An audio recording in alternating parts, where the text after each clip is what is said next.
जब हनुमान ने लंका में आग लगा दी, जब लंका जल रही थी, फिर मेघनाथ जिसका पुत्र था रावण का पुत्र मेघनाथ, और लंका के 11 दिन के युद्ध में भी जब किसी ने वह अग्निशास्त्र छोड़ा है तो मेघशास्त्र भी छोड़ा गया था और इसे बुझाया भी गया था। मेघनाथ ने स्वयं बार मेघना पर विजय प्राप्त की है, इसीलिए इसका नाम मेघनाथ है। इंद्र को भी जीत लिया था, इसीलिए इसका नाम इंद्रजीत भी पड़ा। और सुनो, जितनी शक्ति मेघनाथ के पास थी इतनी शक्ति रावण के पास नहीं थी। लंका के मैदान में लक्ष्मण जी मूर्छित हो गए थे और अगले दिन मेघनाथ युद्ध में जिस तरह उतरे थे, ऐसा कहा जाता है कि जब मेघनाथ ने लक्ष्मण के ऊपर ब्रह्मास्त्र फेंका और लक्ष्मण जी ने ब्रह्मास्त्र के सामने अपने 2 हाथ जोड़ के प्रणाम किया, ब्रह्मा जी ने आशीर्वाद दिया, ब्रह्मास्त्र वापस आ गया। मेघनाथ को आश्चर्य हुआ। भगवान विष्णु का सुदर्शन चक्र छोड़ा, सुदर्शन चक्र शेषनाग के चारों ओर घूमकर वापस चला आ गया। पिनार भी छोड़ा, महादेव का त्रिशूल। क्या मेघनाथ के पास शक्ति थी?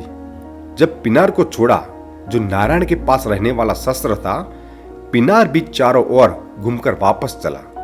ब्रह्मास्त्र, नारायण शास्त्र और महादेव का पिनार छोड़ा। एक रूप में मेघनाथ युद्ध में है और मूल रूप में मेघनाथ लंका में है। मेघनाथ रावण के स्वयंखंड में पहुंच जाता है। पिताजी ने कहा, हाँ, जब मैंने कल रात की घटना सुनी तो मुझे वहम था, यदि द्रोणाचल को हनुमान ले जा रहा है तो यह शिव ही होंगे। यदि उन्हें संजीवनी से ठीक किया जा रहा है तो वह स्वयं महादेव है। यह मेरा सपना था, लेकिन अब यह साबित हो गया है, वह शंकर है, लक्ष्मण शेष अवतार है, राम स्वयं नारायण है। इसके साथ संधि कर लेनी चाहिए, मेघनाथ कहते हैं। तब रावण कहता है, तुम्हें किसी ने गुमराह किया है, इसलिए तुम डरकर वापस आ गए हो। पिताजी, मुझे किसी ने कुछ बताया नहीं है, मैं अपनी आंखों से देखकर आ रहा हूं। अब रावण बोलता है, मेघनाथ, अगर हम इतनी ताकत के साथ बैठे हैं तो हमें किसके हाथों से मरेंगे तो अच्छे लगेगी। बेटा, तू किसके हाथ से मरना चाहता है? आंख खुलती है। मंदोदरी समझाई अपने लाल को, आओ बेटा। मां कहती है, वीर गति को पामो। साहब, वीर गति का हुक्म जारी हो गया है। सामने सुलोचना खड़ी थी। तब मेघनाथ कहता है, सुलोचना, मैं जा रहा हूं, वापस नहीं आऊंगा। मैं बात यह कहता हूं कि ये सभी लोग मृत्यु को हाथ में रखते थे। वे लोग हजारों वर्षों तक जीवित रह सकते थे। समय आने पर वे सिकुड़ जाते हैं, वही मनुष्य कहलाता है। मेघनाथ तो अभी युवान थे। सुलोचना जैसे महिला सुलोचना से कहता है कि मैं जा रहा हूं, वीरगति को प्राप्त होने वाला हूं। देखना अपनी आंखों का कोना गिला न हो। तब सुलोचना कहती है, मेरा नाम सुलोचना है, सुंदर नेत्रों वाली। युवराज जाओ, वीरगति को प्राप्त हो। मेरी आंखों का कोना गिला नहीं होगा।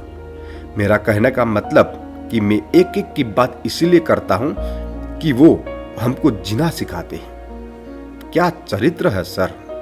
कुंभकर्ण क्रोधित होकर कहता है, तुमने मुझे क्यों नहीं जगाया, समाचार दिया। महाराज रावण ने जानकी का हरण कर लिया है।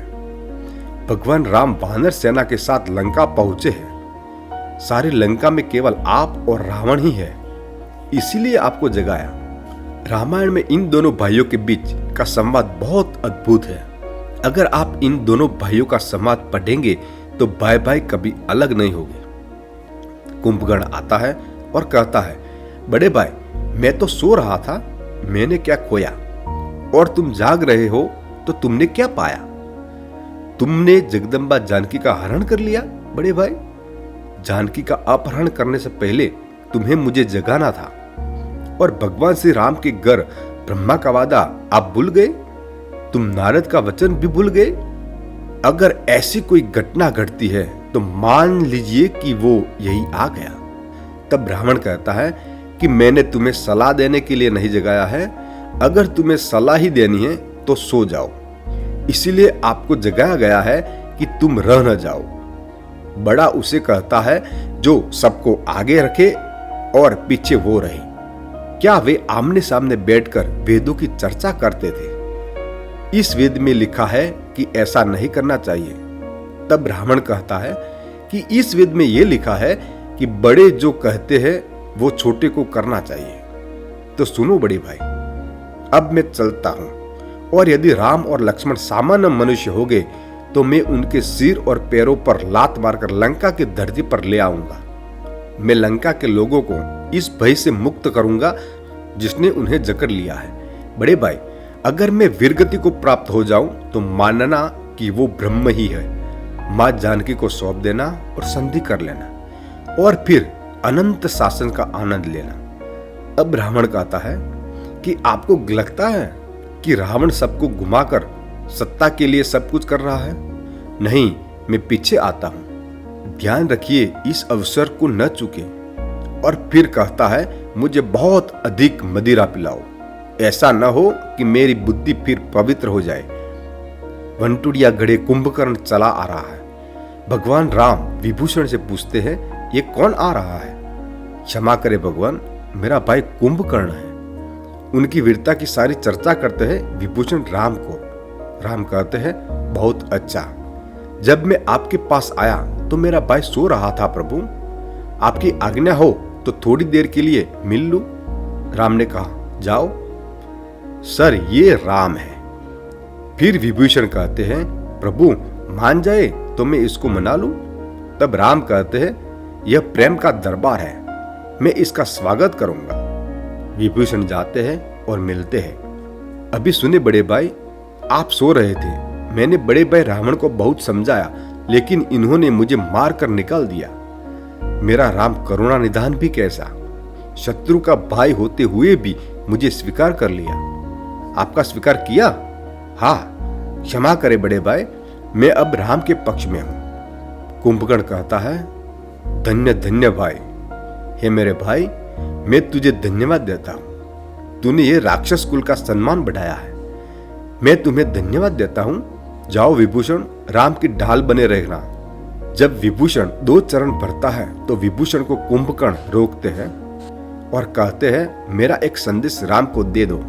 भगवान मुझे जल्द ही अपनी शरणों में ले ले।